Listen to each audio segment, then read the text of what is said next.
God has promised peace of mind. So if you don't have it, you should ask why. Here are the three things that may be robbing you of your peace. First, you lose your peace when circumstances are out of control, right? Or our situation are out of control. Like we are losing our job, losing our loved one, losing, our dates, okay, losing our job, losing our home to different means. We can pay the rent. We got to go out onto the streets. We're facing much challenges. So easily that we lost our peace. We're in trouble. We don't know where to go. Much of life is beyond our control, right? We all try to be controlling our life, right? But we can't. We sit in gridlock traffic. Just like this morning I come through, there's a lot of traffic. So I had to deal with the traffic, stuck in traffic, and miss an important event. A couple keeps trying desperately but unsuccessfully to have a baby. Okay, someone loses their job unexpectedly and wonders how they will provide for their family. When these things, big or small, happen, we get frustrated and lose our peace of mind. Secondly, you lose your peace when people are unchangeable. The quickest way to lose your cool or you lose your temper is to try to change someone else. Now, that would be only you kidding yourself. None of us here, including myself, we have no power to change someone's life. Okay? It's that I cannot even change myself. Okay? We need a higher power that is God, the power of God in Jesus that is able to change our life, to transform our life. Okay? By when we are renewing our mind, by following His commands. Most people are just not going to change in the ways you want them to.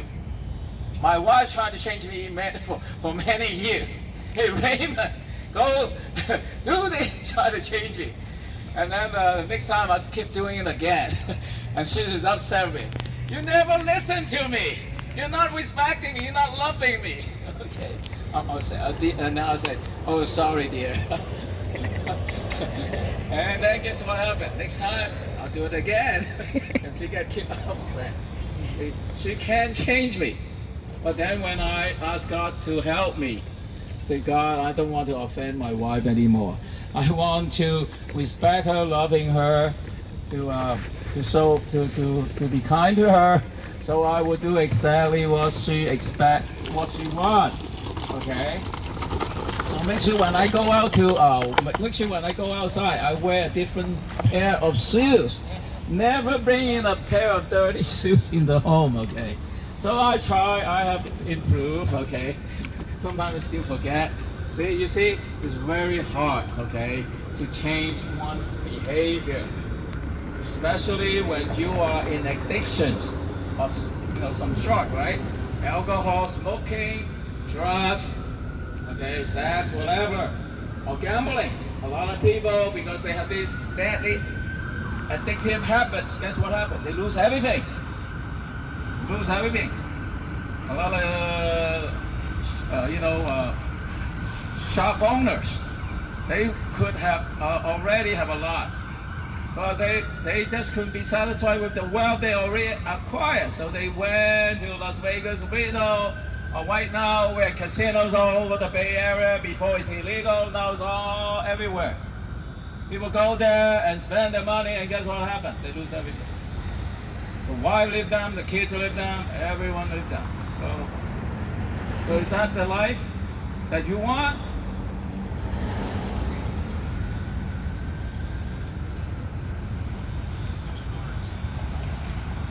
Yeah, most people are not just going to change in the ways you want them to, right? But even when we know it won't work, we're still trying to do it, right? And it keeps us from being peaceful. You know, when you have this kind of conflict, expectation on others, or other people have expectation on you, you know, the fact is that we cannot please anyone or everyone. Even God can do that, because we are not all of us would want to listen to Him. But thirdly, you could lose your peace when problems are inexplainable. You just don't know why. When we know life isn't fair, so don't try to seek fairness, man, in this world. There's just no such things, man. But recently I heard a story from sister. She has a nephew. One day after school, walking home, all of a sudden a gang come to him and shoot him down. With multiple shots, he's dead. And later on, the police had caught all these people. Okay? They had the fingerprints and everything. But then when it comes to the court to try to, convince the judge that they are guilty. But guess what? They could not come up with any evidence. They had witnesses, saw what happened. But then because of some of the guys, they have the nylon, use nylon as a mask, so people could not recognize their face. So these guys who murdered this nephew of my friend, they got free. None of them are in jail. That is really not fair, right? Is it fair? No, it's not fair. Things don't always turn out right. And when we don't know why, we get nervous. Man, what am I going to do? You're anxious, nervous, and stressed out. So accepting God's peace doesn't mean your life will be problem-free. No, there will always problems. In this life, there will be trials, there will be testing, there will be tribulations. Okay, there will be earthquake, flood, wildfire.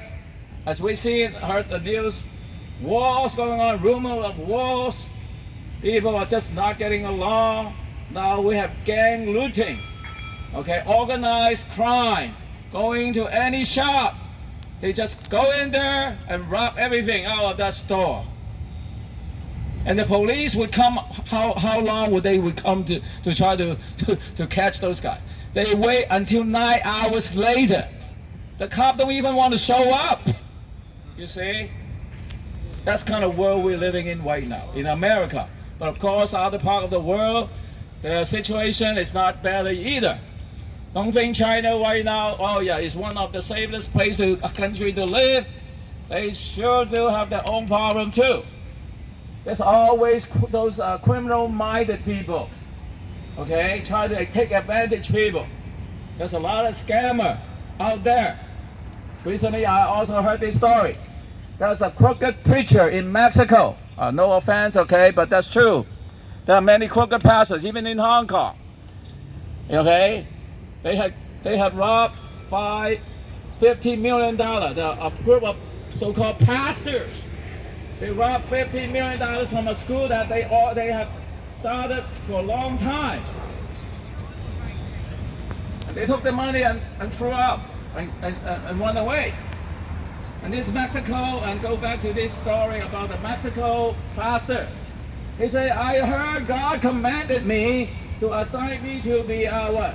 To be the heavens welder. You know what? So you guys pay me $100 per square feet, and you will receive a place in heaven. Will you believe this kind of lies, this kind of scam? Well, you know what? There are a lot of people fall for it. Many people pay this pastor a lump sum of money. So don't be fooled. You don't need to purchase your lot like you purchase a graveyard. You don't have to spend a house. When you buy a house, on this earth you have to pay a lot of money to buy a house or even rent a place. So that's why I guess some of you would choose to live freely in the open space.